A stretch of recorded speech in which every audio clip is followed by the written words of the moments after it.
بسم الله الرحمن الرحيم. العالم والفقيه المغربي محمد عز الدين توفيق ولد في 20 فبراير عام 1959. هو عالم وفقيه مغربي، هو من نواحي تارودانت وينحدر من أسرة عالمة. والده الشيخ البشير توفيق درس بتارودانت وتخرج في معهد محمد الخامس، ثم التحق بكلية محمد الخامس بالرباط، ثم حصل على منحة للدراسة في مصر. هو أستاذ علم النفس والدراسات الإسلامية بكلية الآداب بالمسيك بالدار البيضاء، وخطيب جمعة بمسجد عقبة بن نافع.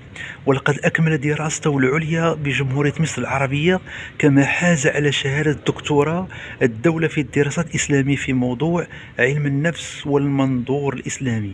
له عدة مؤلفات أبرزها دليل الأنفس بين القرآن الكريم والعلم الحديث، وعلم النفس والمنظور الإسلامي، كيف تختار الكتاب الإسلامي وتقرأه، الخشوع في الصلاة، خطبة الجمعة وأثرها في التوجيه التربوي.